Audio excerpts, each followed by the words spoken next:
Warthunder is a game all about making stuff go, and precisely the reason why I should never be allowed anywhere near military vehicles.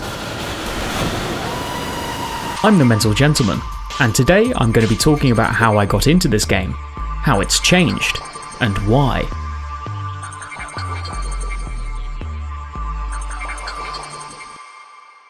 Warthunder is one of the few games that has managed to hold my attention for more than 2 years. Now, I've taken a lot of breaks from this game, and despite all the pain and suffering that it's caused me, it is the one game that I always come back to.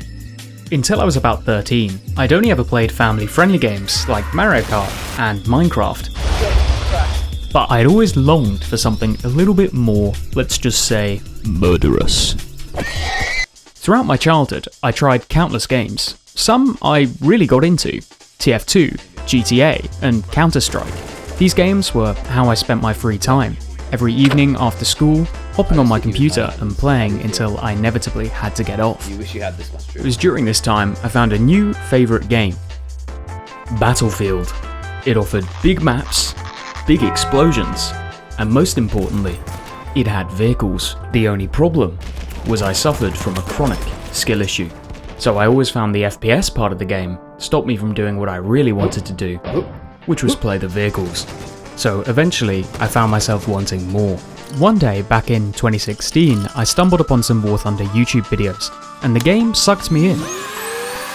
And so, after about a year of watching YouTube videos, I decided to bite the bullet and download the game.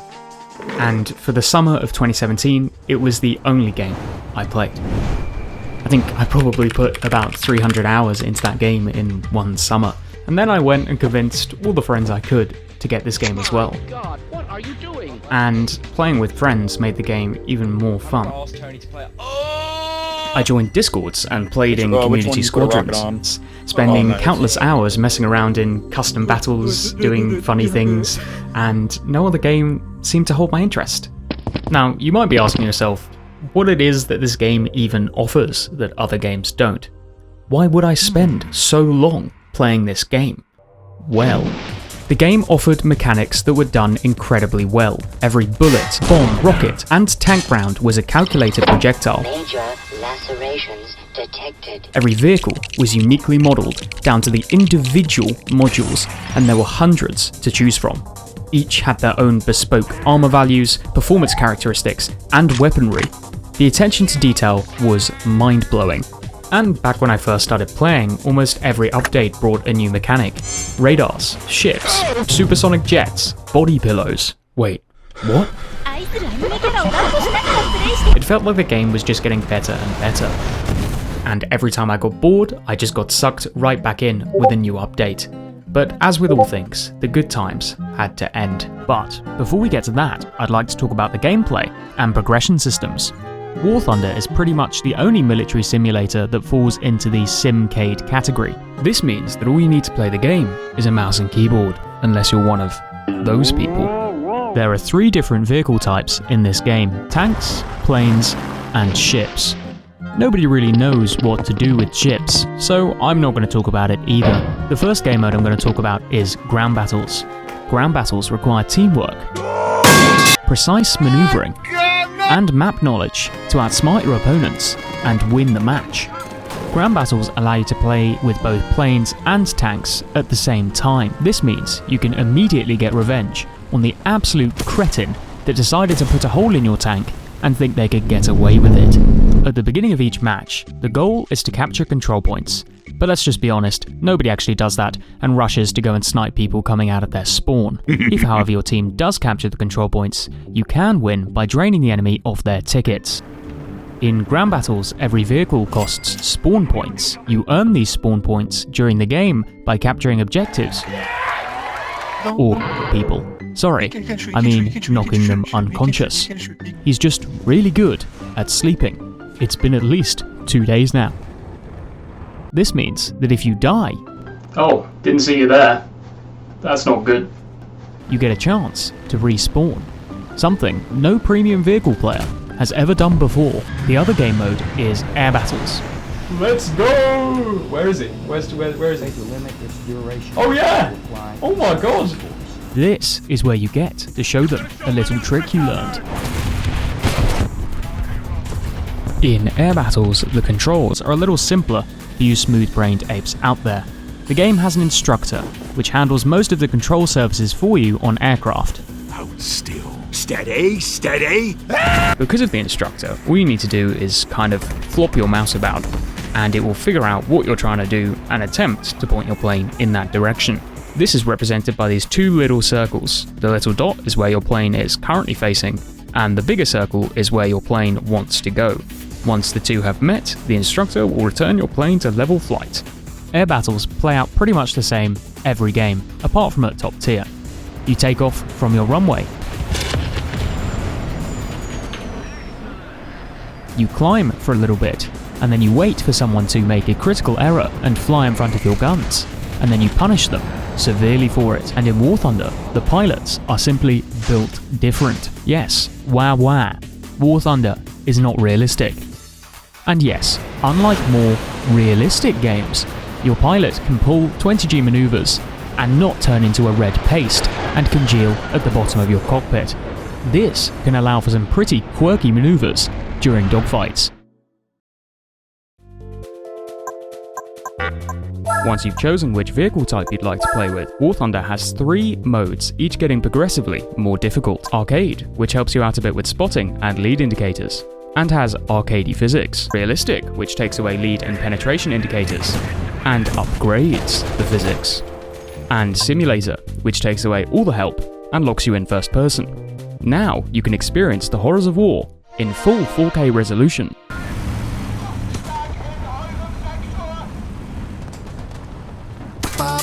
After each match, you are given a reward in the form of silver lions and research points. Yippee! You then use these rewards to progress in the game's tech trees. Each nation has its own tech tree, and believe me, they're long. There are over 2,000 vehicles in the game. You work your way from the bottom of the tech tree to the top, starting with the little stuff that goes pew pew, and making your way up to the stuff that goes. Unlike other games out there is new content every few months, and due to this new content, the meta is always evolving. There's always new features to mess around with, but that is where those problems I was talking about earlier begin. This game causes misery in 2 key areas: the progression systems, and the power creep and balancing of the new features. Oh, you thought this was a game about modern military vehicles, and you want to play modern military vehicles? Not allowed. Because of the progression system, you have to research every vehicle in a line before you get to top tier. And the way the progression is structured, it's virtually impossible to play top tier free to play. And with new vehicles always being added, the grind is always getting longer. The game uses a pay-to-progress model. If you want to skip the grind, you have to spend money. And some of those monetization options are a little questionable.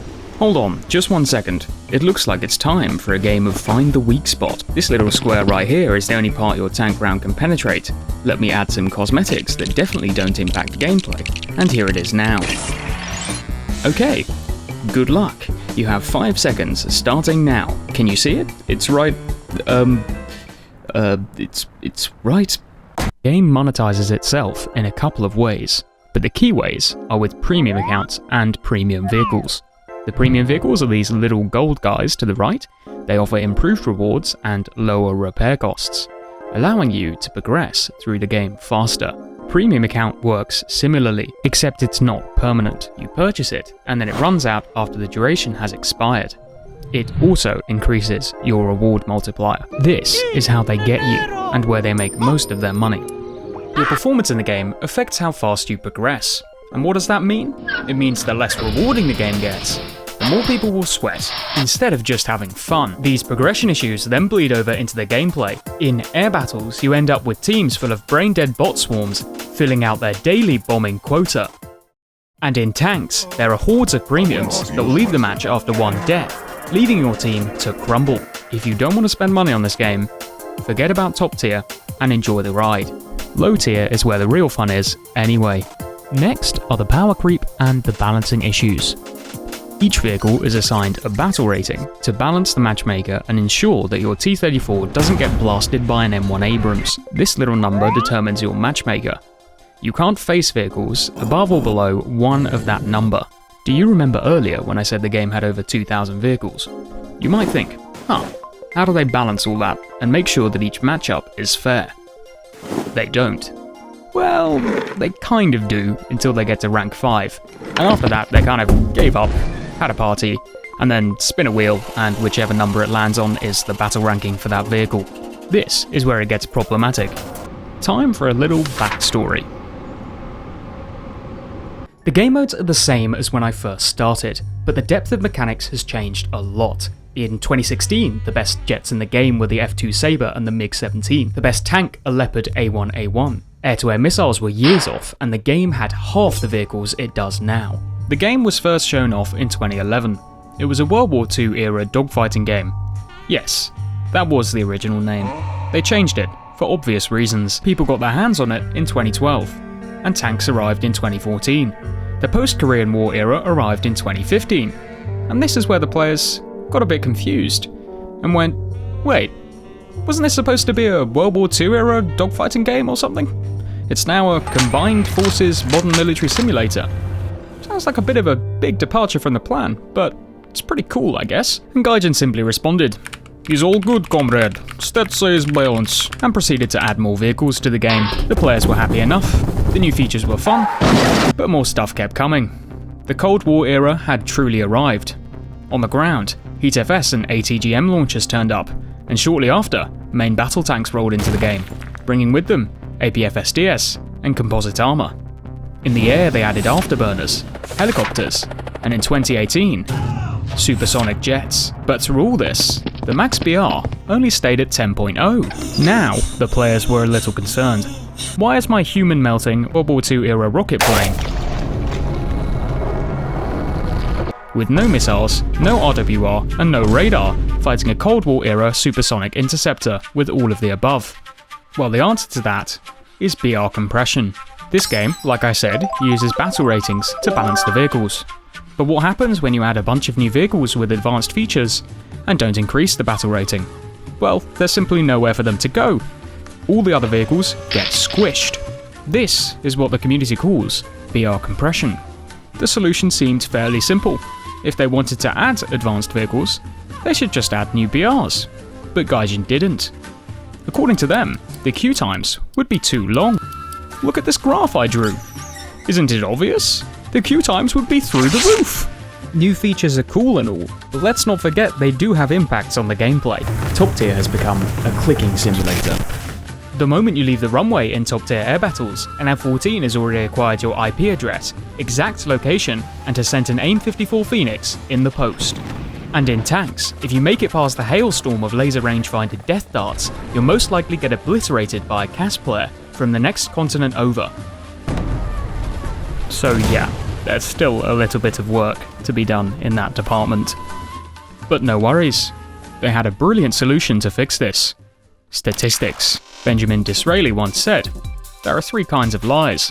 Lies, damned lies, and statistics." Gaijin obviously hadn't heard this, and so went ahead anyway.